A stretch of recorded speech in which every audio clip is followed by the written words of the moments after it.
2022 marks BYU's last year as an independent. So how will they close it out? Welcome back to the Gridiron Expert, guys, ready to break down and predict BYU's schedule and record for this upcoming college football season. A season, guys, where BYU has very lofty expectations, and rightfully so. The Cougars are coming off their second straight double-digit win season, a season where they went 6-1 against Power 5 opponents, including a win over Utah, the eventual Pac-12 champion, and Arizona State. But it also was a season where they lost to UAB in their bowl game. The Cougars have to be a little more consistent than that. They've got to beat the teams they're supposed to beat if they want to take that next step, not just this year, but obviously going forward when they join the Big 12 in 2023. But you take a look, guys, at the numbers and at the roster. They're loaded. Last year, BYU was 17th nationally when it came to offense, 74th nationally when it came to defense. So obviously, the defense is an area where they can improve, but in their defense, they suffered a lot of injuries in 2021.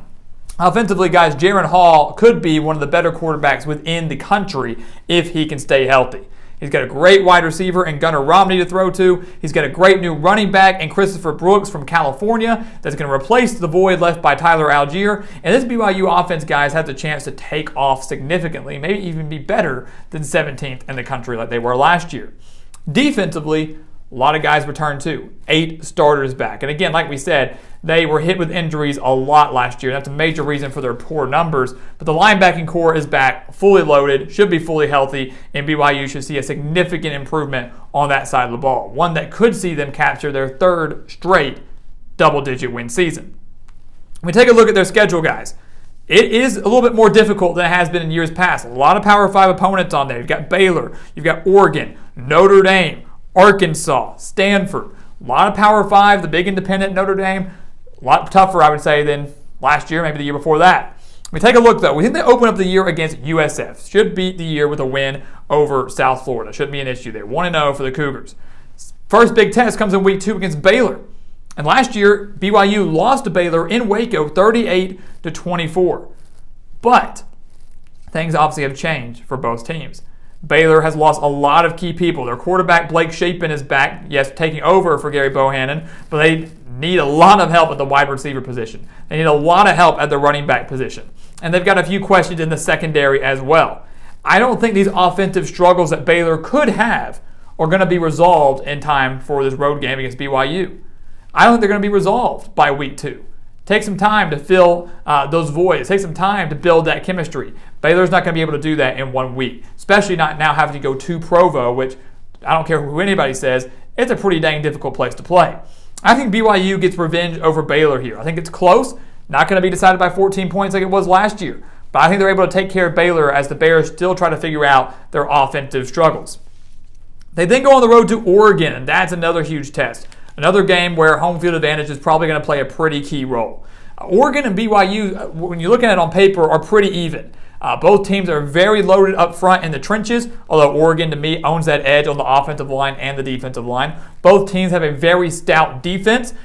Pick your poison there. I still think the edge for that is going to go to Oregon. And here, Oregon does have home field advantage. I'm going to give the edge in this game to the Ducks. A team that we think is going to win double-digit games this year, a team that very well could win the Pac-12 championship there this year in year 1 under Dan Lanning. It should be a relatively low-scoring game. I do think BYU owns the quarterback edge with Jaron Hall over Bo Nix. Might even own the entire offensive edge as a whole.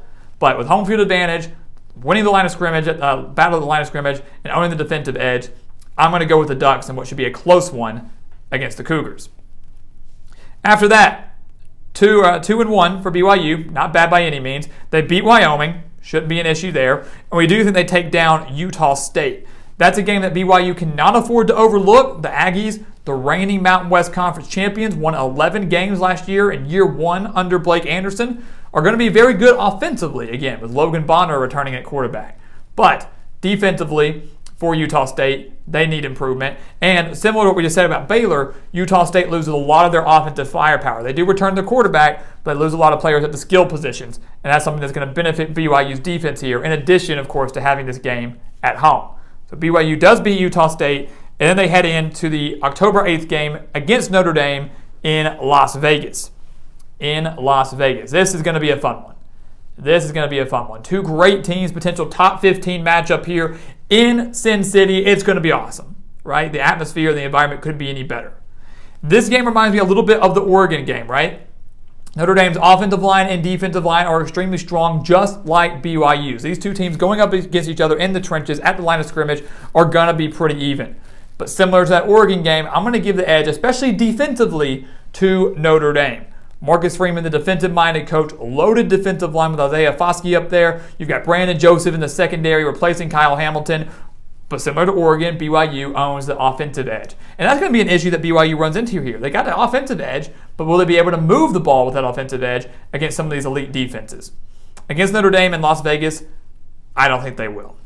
I don't think they have enough to take down the Fighting Irish. A team that at this point, after a whole month of football, should be working out their offensive issues. Solid dual threat quarterback in Tyler Buckner. What about the skill positions? They'll have worked that out by October 8th, unlike Baylor, who's not going to be able to work it out by week 2. So BYU falls to Notre Dame, but we do believe they bounce back and get a win against an SEC opponent, a top 25 one at that, against Arkansas. We do believe they take down Arkansas. This is going to be a very difficult game for the Razorbacks. Obviously, the Razorbacks at this point will have gone through a 3-week stretch of games against Texas A&M, Alabama, and a road game at Mississippi State before they finally come on the road to take on BYU. Right there in the middle of conference play, they have to go west to Utah, to Provo. That's not ideal for anybody. This, to me, is the ideal trap game for Arkansas. They're a team that offensively can hang with BYU. Great rushing attack, great quarterback in KJ Jefferson. But defensively, in recent years, the Razorbacks tend to start strong and then fizzle out as the year goes on. Midway through the season, tired after a brutal SEC stretch. Keep in mind, those are just the last 3 games. Prior to that, they're going to have played South Carolina and Cincinnati. I think the Razorbacks get a little worn down. They're not prepared to go out west, and BYU does win this game over Arkansas. Very quality win there. The schedule lightens up a little bit after that, guys. So again, right now, BYU only a 2-loss team, still in the hunt for a 10-win season. We do think they take down Liberty on the road. Liberty dealing with life post Malik Willis. Yes, it is on the road, a long ways to go for the Cougars, but Liberty kind of fell off a little bit last year, disappointing 8-win season, going to be about the same this year. We do think they take down East Carolina.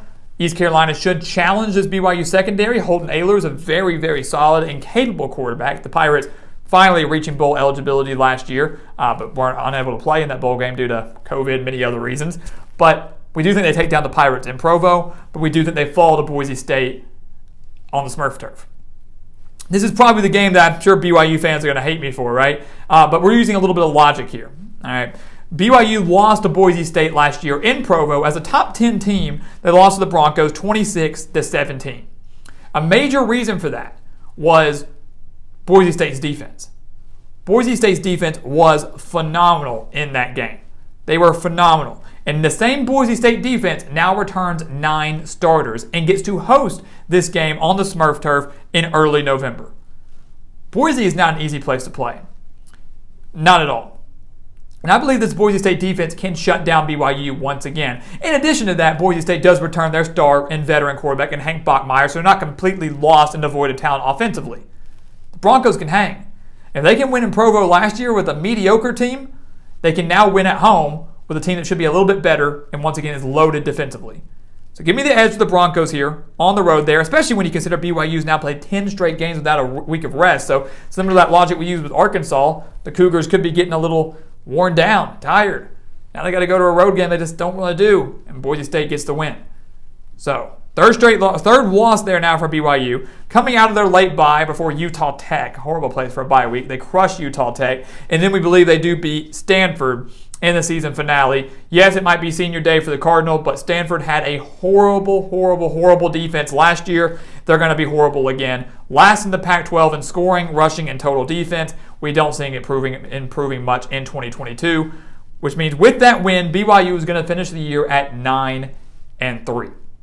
9-3. And for some, that's another great year. You win your bowl game, you've got your 3rd straight double-digit win season. For some, that's a disappointment. They say we should beat Boise State, we should beat Notre Dame, we should beat Oregon. But those are some tough games there, guys. And they easily could slip up to Arkansas. They easily could slip up to Baylor.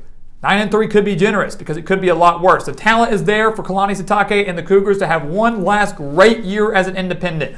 We believe they deliver. Could be a little bit worse, but regardless, guys, it's going to be a very fun year for Cougar football heading into a monumental 2023 where they will be joining the Big 12. So once again, guys, as always, thank you so much for watching us here at the Gridiron Expert on YouTube. Make sure to continue to like, comment, subscribe, share our videos, and check out everything down in the description below, including our expert picks over on thegridironexpert.com. Make sure to check those out. Sign up for those today. And once again, guys, as always, thank you so much for watching, and we'll see you next time right here on the Gridiron Expert.